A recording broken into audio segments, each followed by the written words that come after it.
말씀은 다니엘 5장 17절로 28절까지의 말씀입니다. 다니엘 5장 17절부터 28절까지의 말씀을 저와 한 절씩 교독해서 오늘씩 말씀을 함께 읽겠습니다. 제가 먼저 17절 말씀을 읽겠습니다. 다니엘이 왕에게 대답하여 이르되 왕의 예물은 왕이 친히 가지시며 왕의 상급은 다른 사람에게 주옵소서. 그럴지라도 내가 왕을 위하여 이 글을 읽으며 그 해석을 아뢰리이다. 왕이여 지극히 높으신 하나님이 왕에 붙인 느부갓네살에게 나라와 큰 권세와 영광과 위엄을 주셨고 그에게 큰 권세를 주셨으므로 백성들과 나라들과 언어가 다른 모든 사람들이 그의 앞에서 떨며 두려워하였으며 그는 임의로 죽이며 임의로 살리며 임의로 높이며 임의로 낮추었더니 그가 마음이 높아지며 뜻이 완악하여 교만을 행함으로 그의 왕위가 패한 바 되며 그의 영광을 빼앗기고 사람 중에서 쫓겨나서 그의 마음이 들짐승의 마음과 같았고 또 들나귀와 함께 살며 또 소처럼 풀을 먹으며 그의 몸이 하늘 이슬에 젖었으며 지극히 높으신 하나님이 사람 나라를 다스리시며 자기의 뜻대로 누구든지 그 자리에 세우시는 줄을 알기에 이르렀나이다.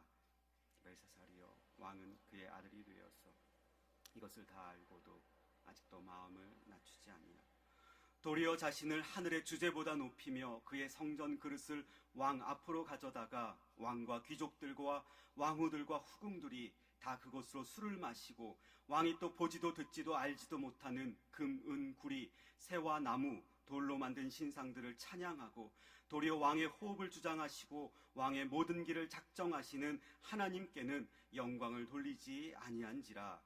이러므로 그의 앞에서 이 손가락이 나와서 이 글을 기록하였나이다. 기록된 글자는 이것이니 곧 메네메네 데겔 우바르시니라. 그 글을 해석하건대 메네는 하나님이 이미 왕의 나라의 시대를 세워서 그것을 끝나게 하셨다 하며 데겔은 왕을 저울에 달아보니 부족함이 보였다 하며 베레스는 왕의 나라가 나뉘어서 메대와 바사 사람에게 준 바 되었다 함이니이다 하니 아멘. 여러분들 인생을 살고 계신데 여러분들이 살고 계시는 인생은 어떠십니까? 재미있는 인생을 살고 계십니까? 대답이 없으신 거 보니까 재미있는 인생이 아니라 재미없는 인생을 살아가시는 것 같습니다. 아마 여러분들 중에는 앞으로 살아갈 날이 더 많다라고 생각하시는 분들도 계시고 나는 이제껏 살아온 날이나 또 앞으로 살아갈 날이나 비슷하게 남았다라고 생각하시는 분도 계실 거고 또 어떤 분들은 이제 살아갈 날이 얼마 남지 않았구나 라고 생각하실 분들도 계실 것 같습니다. 그런데 그 어떤 분들도 동일하게 우리가 언제 하나님 나라에 갈지는 모르지만 그날에 상관없이 우리가 해야 할 일이 있다면 그 나라에 가기까지 하나님 앞에 서기까지 하나님께서 우리에게 주신 날 그날을 이 땅에서 살아가는 것, 다시 말하면 어떻게든 우리의 인생을 그리고 삶을 살아야 하는 것, 그것이 바로 우리가 이 땅에서 해야 되는 것이 아닐까 생각이 됩니다. 근데 참 산다는 것이 쉽지 않아요. 저도 이렇게 살아보니까 살면 살수록 어려운 것이 인생이 아닌가 생각이 됩니다. 그래서 옛사람들이 40이라는 나이를 뭐라고 불렀다고 합니까? 부록이라고 그랬죠. 저도 부록의 나이를 넘어서 살다 보니까 이 부록의 뜻이 뭔지 아세요?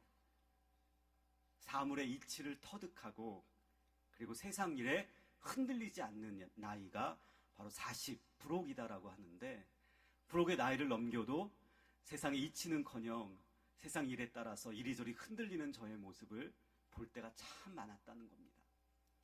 여러분 50은 뭐라고 합니까? 옛사람들은 50을 지천명이다라고 하죠. 이 지천명의 뜻은 하늘의 뜻을 안다는 거예요. 혹시 50 넘으신 분들은 하늘의 뜻을 알고 계십니까? 60은 뭐라고 합니까? 60은 이순이라고 한다 그러죠. 그래서 천지 만물의 이치에 통달할 뿐만 아니라 듣는 대로 모두 이해할 수 있다는 나이가 60이라는 거예요. 아마 60 넘으신 분들은 들으시는 대로 다 이해가 되십니까? 때로는 그 말이 상처가 되어서 마음을 꼭꼭 잠가둘 때가 있지는 않으십니까? 70은 또 뭐라고 합니까? 70은 종심이라고 한다고 해요. 이 종심이라는 나이는 자신의 뜻대로 무슨 일을 하든지 도리에 어긋나지 않는다라고 얘기를 하죠. 70 넘으신 분들 혹시 어떤 일을 하시든지 다 도리에 맞는 일들만 하십니까? 참 쉽지 않은 것 같아요. 정말 어려운 것이 인생이고, 그래서 우리는 그 인생을 어렵지만 어떻게든 살아가야 하는 것, 그것이 바로 하나님께서 우리에게 주신 이 땅에서의 삶이고 인생이다라는 것입니다. 길을 가는데 한 공사장을 보았습니다. 그 공사장에서 3명의 일꾼이 열심히 뙤약볕에 땀을 뻘뻘 흘리면서 일을 하고 있는 거예요. 벽돌을 쌓고 있었습니다. 그들에게 다가갔어요. 그리고 그들에게 물었습니다. 지금 무슨 일을 하고 계십니까? 그랬더니 한 사람이 굉장히 인상을 찌푸리며 괜한 것을 묻는다는 표정으로 화를 내며 말을 합니다. 아니, 보면 모르십니까? 나는 지금 벽돌을 쌓고 있습니다. 그 옆에 있던 사람에게 다시 한번 물었습니다. 지금 당신은 무엇을 하고 계십니까? 그러자 그 사람은 이번에는 아무 표정 없이 무표정한 얼굴로 이렇게 얘기합니다. 보면 모르십니까? 저는 돈을 벌고 있습니다. 그런데 그들 옆에 있던 한 사람은, 이 세 번째 사람은 이 두 사람과는 전혀 다릅니다. 그의 얼굴에는 웃음이 떠나지 않고 너무나 밝고 환한 얼굴이었어요. 그래서 그에게 다가가 다시 한번 묻습니다. 지금 당신은 무슨 일을 하고 계십니까? 그러자 그가 이렇게 대답했다고 하죠. 저는 지금 아름다운 교회를 만들고 있습니다. 그래요, 여러분. 이 이야기는 마치 꾸며낸 이야기 같지만 이 이야기는 우리에게 이야기하는 것이 참 많다고 생각이 됩니다. 저와 여러분들은 인생이라는 삶을 만들어가고 있고 건축하고 있죠. 그런데 지금 우리는 그 인생을 어떻게 살고 있습니까? 매일매일 똑같은 벽돌만 쌓으면서 우리의 인생을 살아가고 있지는 않으십니까? 아니면 돈 벌기 위해서, 먹고 살기 위해서 우리의 인생을 살고 계시지는 않으십니까? 그것도 아니면 참으로 나는 하나님께서 나에게 허락하신 인생, 아름다운 인생을 살기 위해, 또 아름다운 인생을 건축하기 위해 살아가고 있지는 않으십니까? 오늘 말씀을 묵상하면서 저는 우리가 살아가는 인생, 어느 누구도 이 인생을 포기할 수 없는데 이 인생이 참으로 아름다운 인생, 참으로 멋진 인생이 되기 위해서, 그 인생을 건축하기 위해서 우리가 결코 잊지 않아야 될 것, 아니 우리의 인생 살아가면서 꼭 기억해야 할 것은 무엇인지 저는 오늘 다니엘 말씀을 통해서 저와 여러분들 함께 묵상하고 그것을 기억하게 되기를 원합니다. 오늘 말씀은 다니엘에 관해서 우리가 가장 잘 알고 있는 이야기들 중에 또 한편의 이야기입니다. 5장 전체를 읽지는 않았지만 그 배경을 알기 위해 우리 함께 1절, 읽지는 않았지만 5장 1절 말씀을 같이 한번 함께 읽어보겠습니다. 벨사살 왕이 그의 귀족 1000명을 위하여 큰 잔치를 베풀고 그 1000명 앞에서 술을 마시니라. 이 바벨론 나라의 왕이었던 벨사살 왕, 그는 아마도 느부갓네살 왕의 아들이었던 나보니두스의 아들이지 않았을까라고 역사학자들은 이야기를 합니다. 성경에서는 바벨론 나라의 마지막 왕을 바로 이 벨사살 왕으로 그리고 있다는 거죠. 그는 귀족 1000명을 모아서 술잔치를 벌이고 있습니다. 이 장면만 보더라도 우리는 그가 쾌락에 빠져 있는 왕이었고, 이 바벨론 제국의 마지막 이 모습은 바로 향락에 찌들어 있는 모습이다라는 것을 알 수 있죠. 그런데 그는 이 귀족들을 모아놓고 술을 마시는 것에 그치지 않습니다. 오늘 말씀 5장 2절 말씀을 다시 한번 함께 읽어보도록 하겠습니다. 벨사살이 술을 마실 때에 명하여 그에 붙인 느부갓네살이 예루살렘 성전에서 탈취하여 온 금, 은그릇을 가져오라고 명하였으니 이는 왕과 귀족들과 왕후들과 후궁들이 다 그것으로 마시려 함이었더라. 여러분, 이것은 무엇을 말합니까? 예루살렘 성전에서 하나님께 제사를 드릴 때 사용하던 그릇이 바로 성전 기명, 성전의 그릇이다라는 거죠. 그런데 이 그릇을 이 베엘사살 왕이 가져오라라는 것입니다. 무엇을 하기 위해서요? 이 그릇에다가 술을 따라서 왕과 후궁들과 왕비들이 함께 이 술을 마시자라는 것이었습니다. 다시 말하면 이것은 성전의 기명, 성전의 거룩한 그릇을 더럽히는 일이었고, 그 그릇을 가지고, 그 기명을 가지고 섬기던 하나님을 모독하는 일이었다라는 거죠. 그래서 이 일은 그냥 넘어갈 수 있는 일이 아니었고, 이것은 하나님의 심판을 초래할 수밖에 없는 아주 엄청난 일이었다라는 것이죠. 여러분, 그러자 어떤 일이 일어납니까? 5절 말씀을 같이 한번 읽어보겠습니다. 5절입니다. 그때에 사람의 손가락들이 나타나서 왕궁 촛대 맞은편 석회벽에 글자를 쓰는데 왕이 그 글자 쓰는 손가락을 본지라.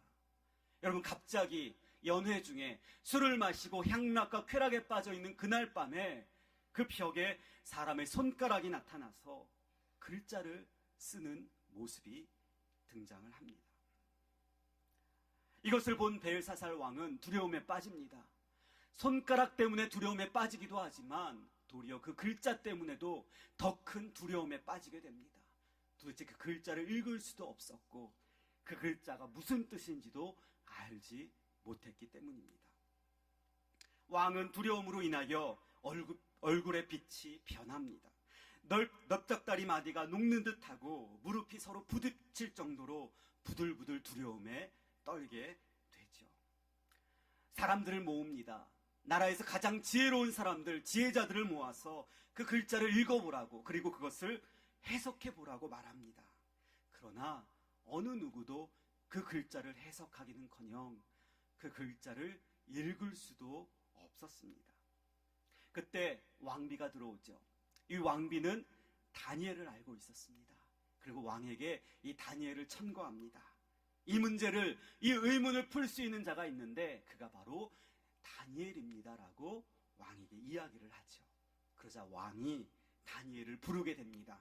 그리고 16절 말씀처럼 다니엘에게 이렇게 이야기를 합니다. 우리 16절 말씀을 함께 읽겠습니다. 내가 내게 대하여 들은즉 너는 해석을 잘하고 의문을 푼다 하도다. 그런즉 이제 내가 이 글을 읽고 그 해석을 내게 알려주면 내게 자주색 옷을 입히고 금사슬을 내 목에 걸어주어 너를 나라의 셋째 통치자로 삼으리라 하니. 여러분, 읽은 대로 왕은 다니엘에게 제안을 합니다. 어떤 제안입니까? 네가 이것을 읽고 이것을 해석해주면 내가 너에게 옷을 입혀줄 것인데 그 옷은 자주색 옷이다 라는 거죠. 그리고 내 목에다가 멋진 목걸이 하나를 걸어줄 건데 그것은 금사슬의 목걸이다 라는 겁니다. 그리고 더 큰 제안을 하나 합니다. 너를 이 나라의 셋째 통치자로 세워주겠다라고 이야기를 합니다.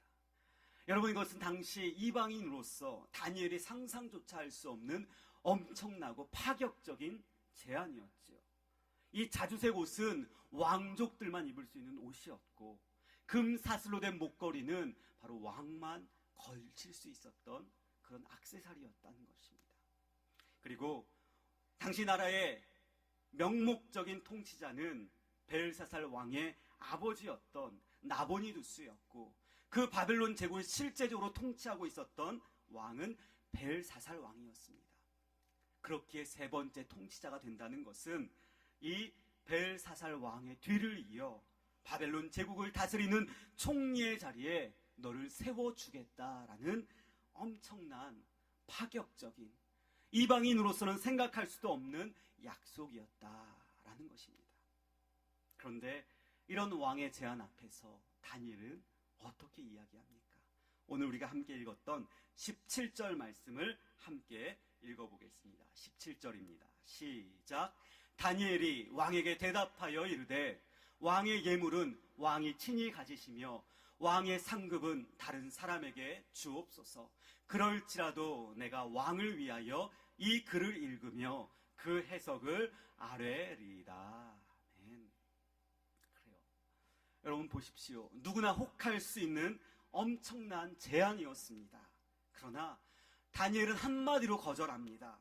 왕이 준다는 그 예물과 상급에는 관심이 없다고 이야기를 합니다. 그것은 왕이 친히 가지거나 아니면 다른 사람에게 나눠주라고 이야기를 합니다. 그런데 뒤이어 다니엘이 이야기를 하죠. 그럴지라도, 그것이 내게 돌아오지 않을지라도 나는 내가 하게 할 일, 내가 그 글자를 읽고 해석하는 그 일은 내가 하겠습니다라고 말을 한다는 거예요. 그래요, 여러분. 오늘 이 다니엘의 고백을 통해서 우리가 인생을 살아가면서 꼭 기억해야 할 것 한 가지를 발견할 수 있습니다.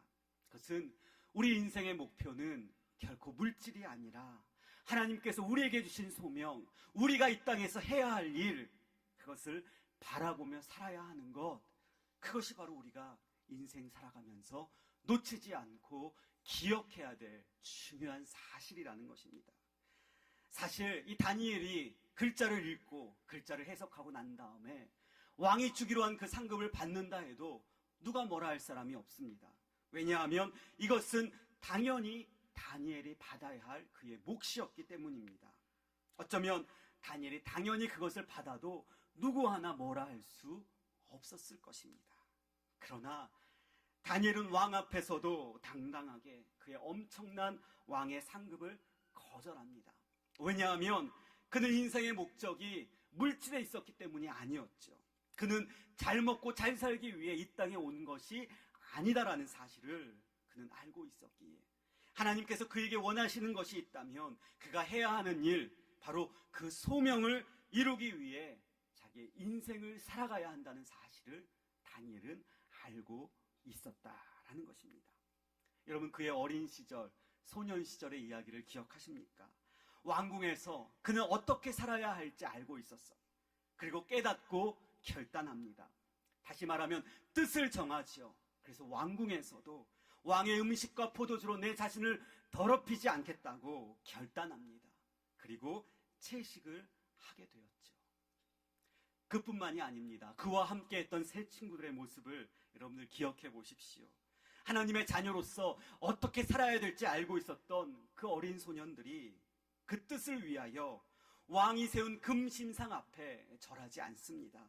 그리고 그들은 기꺼이 풀무불 속으로 하나님이 건져주시겠다는 그 믿음을 가지고 그 뜨거운 불 속으로 들어가게 되었던 것입니다. 그래요. 사랑하는 성도님들, 우리가 이 땅에 살아가는 동안 우리의 목표는 결코 물질일 수는 없습니다.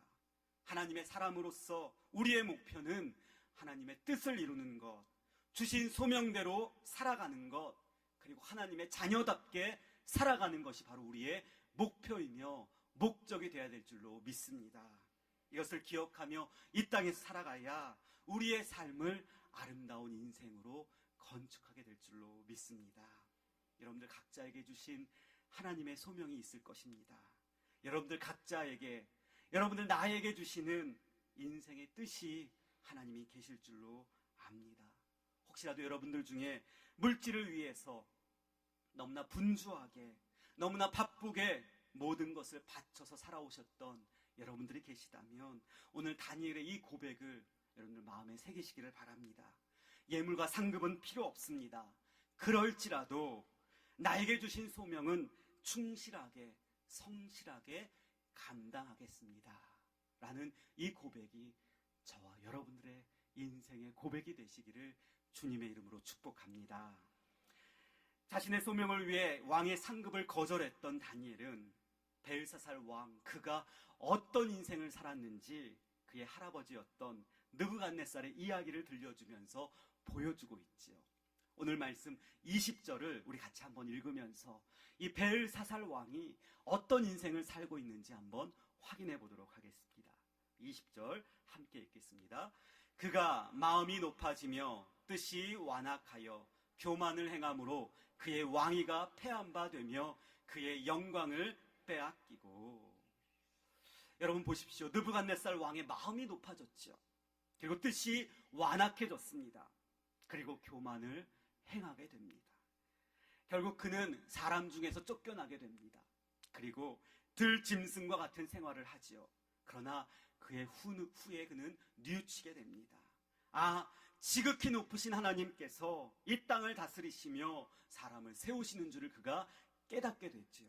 그리고 다시 그는 왕위에 오르게 됩니다. 그런데 여러분, 벨사살 왕은 그의 할아버지였던 느부갓네살 왕의 이러한 모습을 다 알고 있었습니다. 그럼에도 22절 말씀처럼 다 알고 있었음에도 불구하고 그 벨사살 왕은 마음을 낮추지 않았습니다. 23절 말씀처럼 오히려 자신을 높이게 됩니다. 성전 기명들을 가지고 술을 마시게 되고 알지도 못하는 우상을 숭배하며 섬기는 모습을 보이게 되었다는 것입니다. 여러분, 이것이 바로 벨사살 왕이 살았던 그의 인생의 모습의 단면입니다. 우린 여기서 우리가 인생을 어떻게 살아야 될지 우리는 깨달을 수 있습니다. 저와 여러분들이 살아야 할 우리의 아름다운 인생의 두 번째 모습은 마음이 높아지는 인생이 아니라, 뜻이 완악해지는 인생이 아니라, 때로는 교만을 행하는 인생이 아니라 바로 마음을 낮추는 인생, 그것을 하나님께서는 우리에게 원하고 계신다라는 것입니다.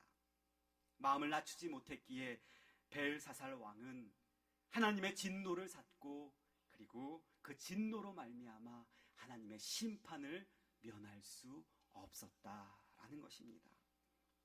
여러분, 마음이 높아지는 것은 무엇을 말할까요? 그것은 나의 지위와 나의 권세 때문에, 내 힘 때문에 내 마음이 다른 사람보다 높아지는 것을 말하지요. 내 마음이 높아졌기 때문에 다른 사람의 말이나 다른 사람들의 상황이 내 눈에 들어오지 않습니다. 내 귀에 들리지도 않습니다. 따라서 그 마음의 뜻이 완악해지는 거예요. 하나님의 선하신 뜻을 알고 있음에도 불구하고 그 뜻을 행하기는커녕 내 마음대로, 악한 대로 행하는 것, 그것이 바로 완악한 마음이다라는 것이죠. 그리고 교만을 행할 수밖에 없어요. 어떤 사람이 앞에 있어도 내 주장을 말하고 내 뜻을 말함으로써 내 고집을 꺾지 않으려는 모습, 그것이 바로 교만한 자의 모습이다라는 것입니다. 혹시라도 우리 가운데 이 벨사살 왕처럼 마음이 높아지진 않았나? 내 상황과 환경 때문에 나의 주장과 고집만 내세우고 있지는 않은가? 다른 사람의 생각, 다른 사람의 마음과 상황은 조금 더 거들떠보지도 않지는 않은가? 우리는 돌아볼 수 있어야 합니다. 우리는 마음을 낮추며 살아야 합니다. 그 마음을 낮추는 인생을 여호와 하나님께서 기뻐하실 것입니다. 그렇다면 마음을 낮추며 산다는 것은 구체적으로 무엇일까요? 이 말씀을 가지고 고민하다가, 묵상하다가 이 이야기가 생각이 났습니다. 여러분, 빙점이라는 소설을 쓴 일본의 여류 작가 미우라 아야코를 아십니까? 다 아시죠? 그녀가 겪은 이야기라고 합니다. 이 아야코가 어느 날 남편 미우라의 양복을 세탁소에 맡기게 돼요. 근데 이 양복은 너무나 이 남편이 귀하게 여기는 거예요. 10년이나 되었던 양복이지만 얼마나 귀하게 여기든지 이 남편은 양복을 입을 때마다 항상 양복에 음식물이 튀면 바로 그 자리에서 물로 닦아내곤 했다고 합니다. 뿐만 아니라 이 양복에 빵가루도 떨어질까봐 빵을 먹을 때면 항상 다리를 쭉 뻗어서 양복 바지에 빵가루가 떨어지지 않게 그렇게 아꼈던 양복을 드디어 세탁소에 맡기게 되었다고 합니다. 그런데 일주일이면 된다던 세탁이 일주일이 넘어도 세탁소에서 연락이 안 오는 거예요.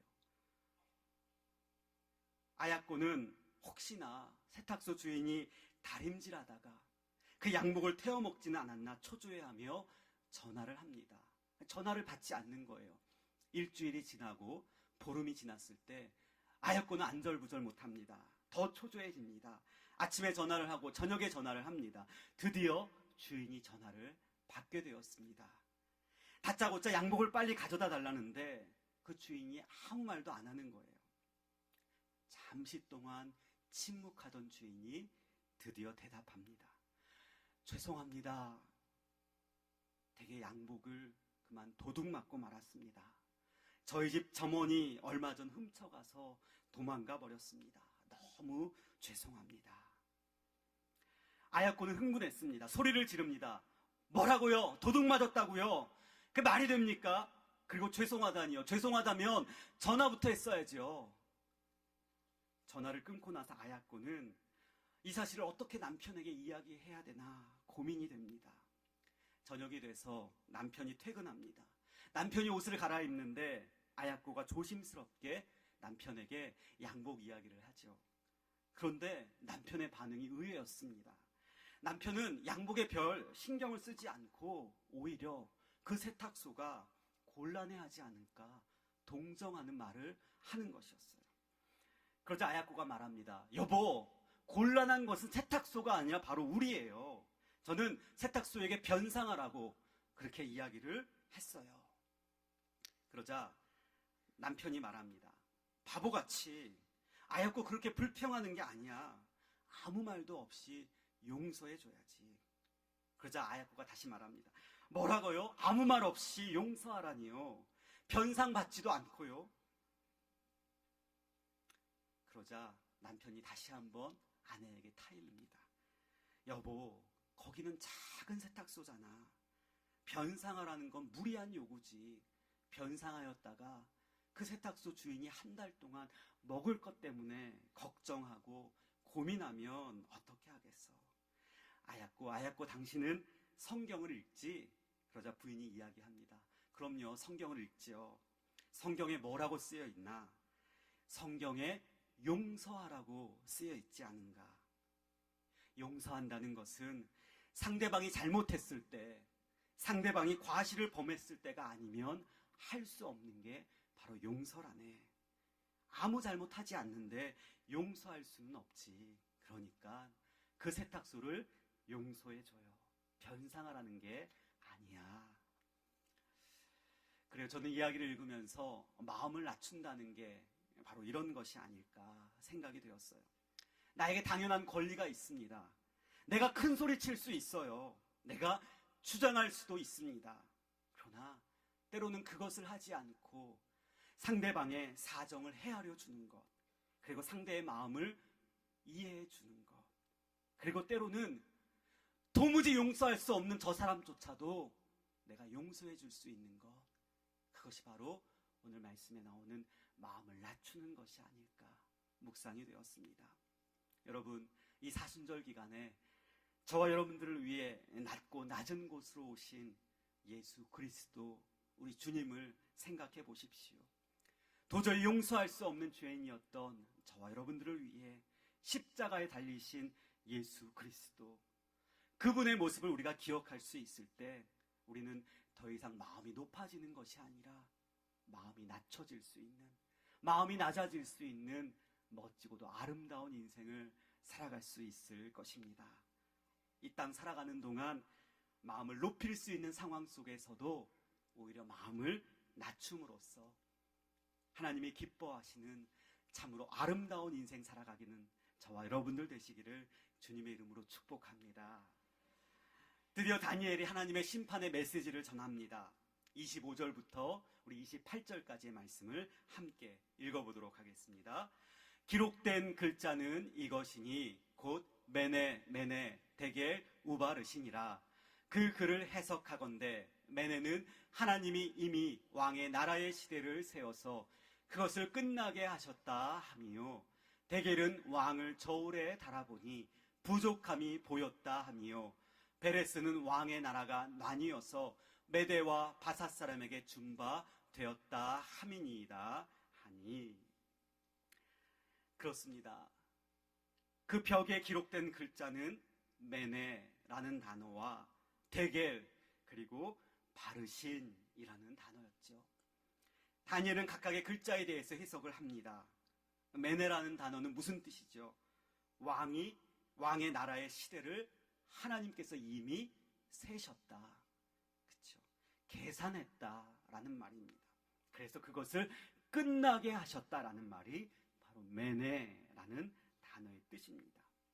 그래요. 나라뿐만이 아니죠.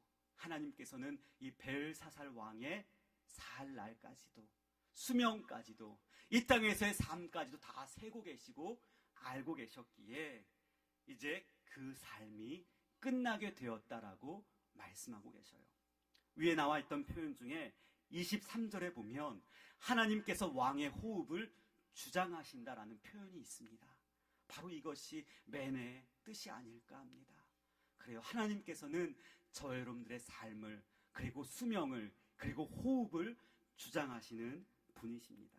그렇게 우리가 언제 어떻게 하나님 앞에 서게 될지, 그리고 하나님 앞에 나아가게 될지 우리는 알지 못하지만 온전히 하나님께서만 아시며 하나님께서만 주장하시는 것이다 라는 것입니다. 두 번째로 대겔이라는 말, 그것은 무게가 재어졌다라는 거죠. 무게가 재어졌다는 것은 하나님께서 이 벨사살 왕의 살아온 인생을 그 저울 위에 올려놓고 그 무게를 재실 뿐만 아니라 그가 어떤 인생을 살았는지, 어떻게 살아왔는지 낱낱이 속속들이 정확하고도 공정하게 알고 계시다라는 것입니다. 그래서 베레스의 단어처럼 왕의 나라가 그 결과 나눠지고 쪼개지게 되는 심판을 받게 되었다라는 것입니다. 저는 이 말씀을 읽으면서 우리가 살아가는 인생이 바로 이런 인생이구나. 그렇지. 하나님께서 나의 호흡을 주장하시지. 내가 지금은 건강해도, 내가 지금은 아무 문제 없는 것 같아도 어느 순간 하나님께서 내 호흡을 닫으시면 그것으로 내 인생은 끝이지. 내 생명과 나의 인생은 온전히 주님께 달려있지. 그리고 내 인생을 하나님께서 심판의 저울 위에 올려놓으시고 나의 살아온 인생을 다 아시고 그리고 너무나 정확하게 잘 알고 계시지. 그렇기에 나의 인생, 내가 살아가는 것 같지만, 내가 주도하는 것 같지만, 그러나 내 인생은 내 뜻대로 사는 것이 아니라 하나님께서 내 인생의 모든 길을 작정하고 계시지라는 사실을 묵상할 수 있었습니다. 그래요, 여러분, 우리의 인생은 내가 작정하는 것이 아닙니다. 오늘 말씀처럼 하나님께서 작정하시는 인생이 바로 우리의 인생인 줄로 믿습니다. 이 말씀을 기억하셔서 여러분들 나의 인생 하나님께서, 주님께서 작정하시는 인생임을 기억하시게 되기를 바랍니다. 이 작정이라는 말을 살펴보니까 일의 사정을 잘 헤아린다는 말이더라고요. 그리고 그 일을 결정한다는 거예요. 그래요. 하나님께서 우리의 인생을 작정하신다는 말은 하나님께서 우리의 사정을 너무나 잘 아신다는 거예요. 누가 알겠어요? 부모님이 아시겠어요? 자녀가 알겠어요? 하나님이 너무나 내 인생을, 우리의 가정을, 내 자녀의 걸음을, 그리고 우리 교회 공동체의 사정을 너무나 잘 알고 계신다는 거죠. 그렇기에 그 사정을 아신 하나님께서 결정해 주신다는 거예요. 어떻게 살아야 될지, 어떤 길로 걸어가야 될지, 이 길이 아니라 저 길로 가야 할지 그 길을 우리에게 보여주신다라는 것입니다. 저는 이 말씀을 묵상하면서 그렇지, 하나님께서 나의 인생을 작정하시고 우리 가정의 인생을 작정하시고 내 자녀의 삶의 걸음걸음을 주장하시고 그리고 우리 교회 공동체의 모든 과정을 결정해 주시고 인도해 주신다라고 믿을 수 있었습니다. 여러분, 우리의 호흡을 주장하시고 우리의 모든 길을 작정하시는 하나님께 나아가 모든 영광을 돌리는 그 멋지고도 아름다운 인생을 살아가는 저와 여러분들 모두가 되시기를 주님의 이름으로 축복합니다. 어떤 환경 속에서라도 내 인생의 모든 길을 작정하시는 하나님, 그분 한 분만 믿고 신뢰한다면 우리가 살아가는 이 인생이 참으로 아름다운 인생이요, 하나님이 기뻐하시는 멋진 인생이 될 줄로 믿습니다. 미국에 있는 학교 중에 프린스턴이라는 신학교가 있습니다. 그 학교에 로버트 윌슨이라는 교수님이 계시는데 이분은 독특한 점이 하나 있다고 해요. 이분은 신학교를 졸업한 이제 목회자들이 목회를 하고 있으면 학교로 초청을 한다는 거예요. 학생들을 모아놓고 예배를 드릴 때에 단에 서서 설교를 하게 하는데 내가 가르쳤던 학생들이 실제적으로 어떤 목회를 하고 있는지 그것이 보람이 되고 기쁨이 되기 때문에 매년 이런 일을 한다고 합니다. 근데 어느 날 한 제자가 와서 이 신학교에 와서 설교를 하게 되었다고 합니다. 그런데 이 목사님이 이런 설교를 하는 거예요. 여러분, 저는 자그마한 도시에서 목회하고 있습니다. 저는 큰 욕심 부리지 않습니다. 교인도 많지 않지만 저는 다만 우리 교회 이 현실에 만족하면서 그냥 죄짓지 않고 성실하게 살려고 노력합니다. 드디어 설교가 끝났고 교수님은 그 제자의 어깨를 탁 치면서 이렇게 언짢은 표정으로 말을 했습니다. 여보게, 나는 자네의 설교를 2번 다시 들을 수 없을 것 같네. 당황한 제자가 물었습니다. 왜요, 선생님? 그러자 윌슨 교수가 대답을 합니다. 자네의 하나님은 너무나 작단 말이네. 이 다음에 다시 와도 자네를 통해서 하나님이 큰 일을 하시는 것, 하나님이 놀라운 일을 행하시는 것을 도무지 들을 수가 없을 것 같군. 그래요. 여러분, 우리가 믿는 하나님은 어떤 분이십니까? 우리의 생각과 우리의 이성, 요 정도밖에 안 되실 거야 라고 우리가 믿는 하나님을 너무나 작게 만들고 계시지는 않으십니까? 우리가 믿는 하나님은 삶을 바꾸시는 분이시고 불가능을 가능케 하시는 분이시며 저와 여러분의 인생의 길을 작정하시며 너무나 아름다운 인생길로 인도하시는 분이 바로 우리가 믿는 하나님이신 줄로 믿으시길 바랍니다. 마지막으로 요한복음 11장 40절 말씀을 함께 읽으며 말씀을 마무리하겠습니다.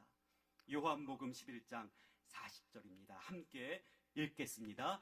예수께서 이르시되 내 말이 내가 믿으면 하나님의 영광을 보리라 하지 아니하였느냐 하시니. 아멘. 그래요.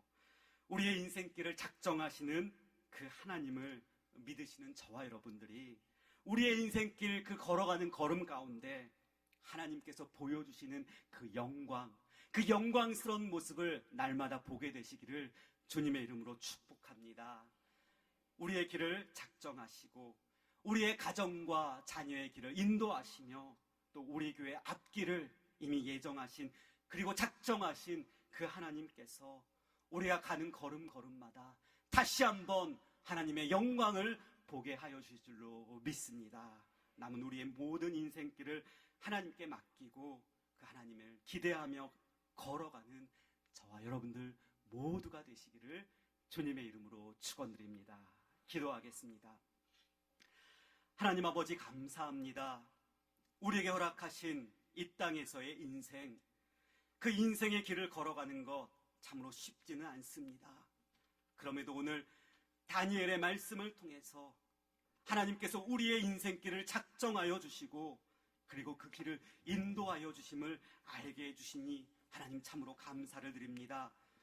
인생길 걸어가는 동안 하나님만 붙잡게 하여 주시고 살아갈 때마다 하나님의 영광을 보게 되는 우리 모든 성도들 될 수 있도록 축복하여 주시옵소서. 우리의 길을 작정하시고 인도하여 주시는 예수 그리스도의 이름으로 기도드립니다. 아멘.